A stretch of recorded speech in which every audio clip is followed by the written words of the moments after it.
この動画では学ばプラス R での応用的な小テストの作り方を説明します。まず、小テストに画像を埋め込む方法をご紹介します。次に、小テストに動画を埋め込む方法をご紹介し、動画と組み合わせて小テストをワークブックのように使う方法をご提案します。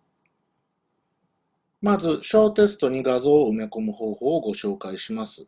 作問画面のツールボックスの右下に、添付というボタンがあります。この添付ボタンを押しますと、ファイルをアップロードする画面が表示されます。ファイルを選択ボタンを押して、ローカルのコンピューターの中に保存されている画像をアップロードすることができます。ご注意いただきたいのは、アップロードできるファイルの最大サイズは 20MB までと制限がある点です。試しに日本の国旗の画像を埋め込みたいと思います。アップロードしますと、作問画面では画像はこのように表示されます。作問画面上では画像が確認できないので注意してください。確認できるのは政党の入力画面でです。作問画面から政党入力画面に来ると、先ほどアップロードした画像がこのように確認することができます。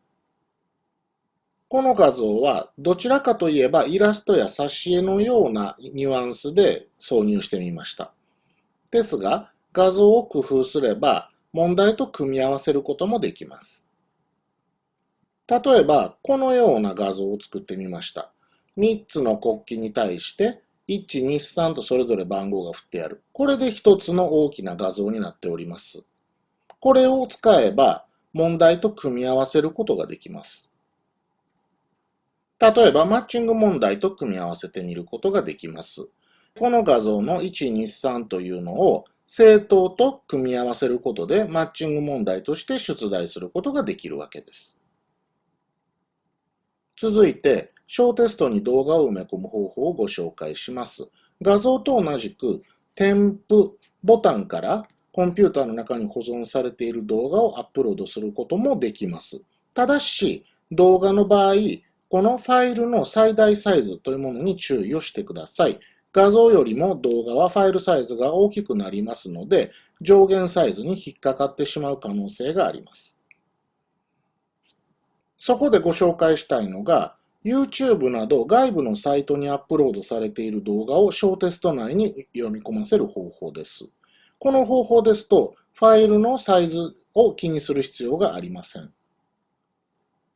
外部サイトからの動画の埋め込みは、こちらの選択肢を押して、このテキストフィールドに埋め込みのコードを貼り付けることで可能になります。では、YouTube を例に埋め込みを行ってみたいと思います。これは YouTube である動画を見ているところですけれども、こちらに共有というボタンがあります。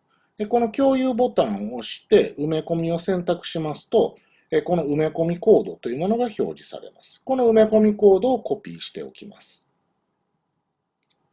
埋め込みコードを貼り付けて、動画を挿入しますと、画像と同じく作問画面上ではこのように表示されて、動画そのものを確認することはできません。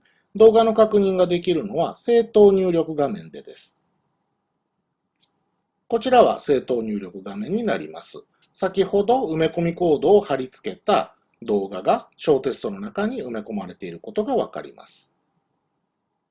この動画の埋め込みを応用しますと、動画の内容に基づいたクイズの出題ということが可能になります。すなわち、小テストの中で動画を見ながらワークブックのような作業をすることが可能になります。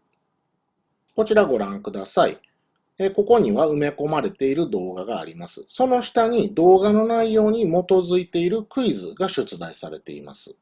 動画を見ることでこのクイズを解けるという仕組みになっています。こちらが実際の表示画面です。学生はこちらの動画をまず見ながら、この動画の中に含まれている知識を使って以下の問題を解いていくというワークブックのような出題が可能になります。ぜひご検討ください。